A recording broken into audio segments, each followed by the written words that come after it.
अस्सलाम वालेकुम दोस्तों, सऊदी अरब की फटाफट ताज़ा और बड़ी खबरों में आपका स्वागत है। सऊदी अरब में बल्दे की तरफ से कुछ नए नियमों का ऐलान किया गया है। ये स्पेशली कंस्ट्रक्शन के हवाले से है, यानी कंस्ट्रक्शन से रिलेटेड यहाँ पर कुछ नए नियम अपडेट किए गए हैं जिन पर अमल 15 जनवरी से शुरू हो गया है। कि करके आपको बताएंगे। सबसे पहले आपको बता दें कि अगर कहीं नया शॉपिंग मॉल वगैरह बन रहा है तो यहाँ पर बच्चों के लिए एक एरिया रिजर्व करना होगा। यानी आपको बता दें कि अगर मॉल्स का जो एरिया है वो 40,000 स्क्वायर मीटर है तो उसमें कम से कम 50 स्क्वायर मीटर का एक एरिया बनाना होगा जिसमें बच्चे खेल सके। यानी जो ऐसे औरतें जॉब करने के लिए आती है जिनके साथ छोटे बच्चे होते हैं, फाइनेंशियली हालत उनकी ठीक नहीं होती है, तो उनके लिए खासकर ये नियम लगाया गया है कि मॉल के अंदर एक ऐसा एरिया बनाया जाएगा जहां पर बच्चों की देखभाल की जा सकती है। यानी छोटे बच्चे को वहां पर छोड़कर औरतें और अपना काम कर सकती है और वहां पर देखभाल करने के लिए मेड वगैरह भी रखी जाएंगी। तो अगर कोई शॉपिंग मॉल अब नया बनता है और इस रूल को फॉलो नहीं करता है तो उन पर जुर्माना 25,000 रियाल तक का लगाया जा सकता है। लेडीज़ ब्यूटी पार्लर में अगर सीसीटीवी कैमरे लगाए जाते हैं तो जुर्माना 20,000 रियाल तक हो सकता है। साथ ही आपको बता दें कि जहां पर औरतों का मेकअप किया जाता है ऐसी किसी भी जगह पर कैमरों का इस्तेमाल नहीं किया जा सकता। साथ ही आपको बता दें कि जो झोला छाप डॉक्टर होते हैं, यानी छोटे मोटे डॉक्टर कहीं दुकान खोलकर बैठ जाते हैं, लाइसेंस उनके पास नहीं होता है, तो इस तरह की कोई दुकान खोलता है यानी अपनी मर्जी से दवाइयाँ बेचता है तो 10,000 रियाल तक का जुर्माना रखा गया है। कैफ़े या शीशा की सर्विस उपलब्ध करने पर बिना लाइसेंस के 10,000 रियाल का जुर्माना रखा गया है। साथ ही आपको बता दें कि बल्दे की तरफ से जो दुकानें सील कर दी जाती है और अगर उनको दोबारा बिना बल्दे की मर्जी की, यानी जिस वजह से वो बंद की गई है वो कमी दूर किए बिना अपनी मर्जी से खोला जाता है तो 10,000 रियाल तक का जुर्माना लगाया जाएगा। सड़कों या किसी भी जगह पर बिना परमिट के खुदाई करने पर 50,000 रियाल तक का जुर्माना लगाया जाएगा। और अगर लाइसेंस मिल भी गया है खुदाई करने का और खुदाई फौरन बंद नहीं की काम करने के बाद तो जुर्माना 30,000 रियाल रखा गया है।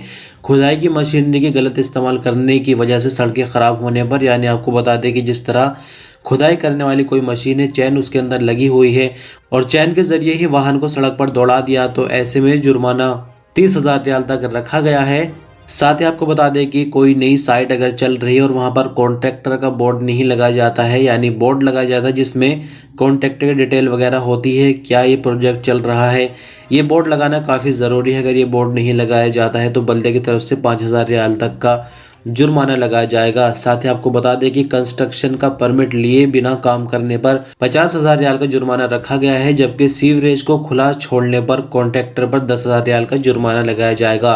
बात करते हैं पेट्रोल स्टेशन की, तो पेट्रोल स्टेशन पर अगर रेट लिस्ट नहीं लगाई जाती है, यानी पेट्रोल और डीजल के जो रेट है अगर लिस्ट नहीं लगाई जाती है तो 10,000 रियाल तक का जुर्माना लगाया जाएगा। पेट्रोल स्टेशन पर साफ सफाई न होने पर 5,000 रियाल का जुर्माना लगाया जाएगा, जबकि वॉशरूम के अंदर अगर साफ सफाई नहीं है यानी नियमों के मुताबिक अगर छोटी छोटी उपलब्ध सुविधाएं नहीं है तो 2500 रियाल तक का जुर्माना लगाया गया है। तो आपको बता दें कि ये जितने भी जुर्माने बताए गए हैं इन पर अमल 15 जनवरी से शुरू हो चुका है।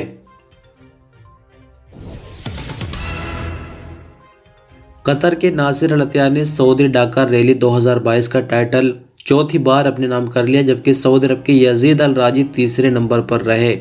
कतर के अल अत्तैयाब इससे पहले 2011, 2015 और 2019 में भी टाइटल अपने नाम कर चुके हैं। फ्रांस के स्पैतीन लोएब दूसरे नंबर पर रहे।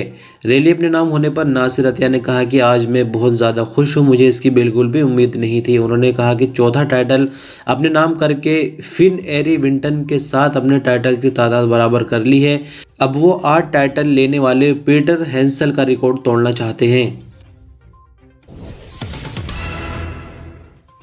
सऊदी अरब की राजधानी रियाद में चल रहे रियाज सीजन पर कोरोना का तो कोई असर नहीं पड़ा, हालांकि बाकी सब जगह पाबंदियां लगाई गई। दरअसल आपको बता दें कि जुमे की रात की बात है, यहाँ पर प्रोग्राम चल रहा तो अचानक यहाँ पर तेज हवाएं चलती है, यानी 31 किलोमीटर प्रति घंटे की रफ्तार से हवा चली और बारिश का मौसम बन गया, बारिश बरसने लगी। तो आनन फानन में जो मैनेजमेंट है रियाज सीजन को, उनको ऐलान करना पड़ा कि सब लोग अपने घर को चले जाए। प्रोग्राम फिलहाल कैंसिल कर दिया गया है। हालांकि प्रोग्राम पूरी तरह से कैंसिल नहीं हुआ था, उसको किसी और दिन किया जा सकता था, लेकिन टेम्परेरी यहाँ पर जैसे ही बारिश आई, मौसम ख़राब हुआ तो प्रोग्राम कैंसिल करना पड़ा। एक छोटी सी वीडियो क्लिप हमारे पास है, आप उससे देखकर अंदाज़ा लगा सकते हैं कि किस तरह से यहाँ पर एक भगदड़ का सा माहौल बन गया।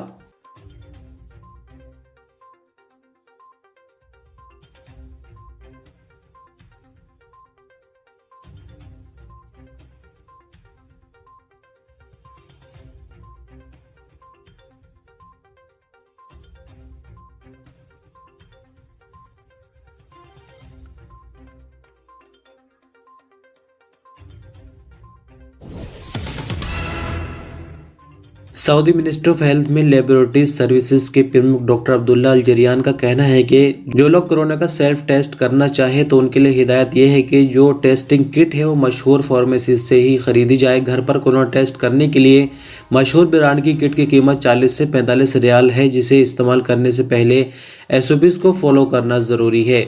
यहाँ पर हेल्थ मिनिस्ट्री की तरफ से कहा गया है कि छोटी फार्मेसी या फिर किसी अन्य दुकान से किट न खरीदी जाए, सिर्फ बड़ी फार्मेसीज यानी जो नामचीन ब्रांड होते हैं वहीं से किट खरीदी जाए। एक वीडियो हम आपको यहाँ पर दिखाने जा रहे हैं जिससे आप ये देख सकते हैं कि घर पर अगर आप कोरोना का टेस्ट करना चाहें तो कैसे कर सकते हैं। लेकिन उससे पहले थोड़ा सा आपको बता दें कि वीडियो में बताया गया है कि कोरोना टेस्टिंग किट खोलने से पहले हाथों को अच्छी तरह से सैनिटाइज किया जाए। उसके बाद टेस्टिंग स्वाइप को नाक में 2 सेंटीमीटर तक डालें और इसे 5 बार आहिस्ता आहिस्ता दोनों तरफ घुमाएं। इसके बाद स्पेशल लिक्विड वाली ट्यूब में स्वाइप को डालकर डंडे को निशान तक तोड़ दे। ट्यूब को बंद करके किट में मौजूद लिक्विड पर 5 कतरे टपका दे। किट पर टेस्टिंग नमूने के 5 कतरे डालने के बाद 15 मिनट इंतजार किया जाए। इस बीच ख्याल रहे कि ठीक 15 मिनट बाद ही रिजल्ट देखा जाए और रिजल्ट देखने में इससे ज्यादा देर न की जाए। कोरोना टेस्टिंग किट पर मिश्रण टपकाने के ठीक 15 मिनट बाद अगर किट पर मौजूद सी और टी में लाइन जाहिर होती है तो इसका मतलब है कि टेस्ट पॉजिटिव है, और अगर सिर्फ सी पर लाइन बनती है तो ये कोरोना नेगेटिव की पहचान है। बाकी आप थोड़ा वीडियो देखकर भी अंदाजा लगा सकते हैं।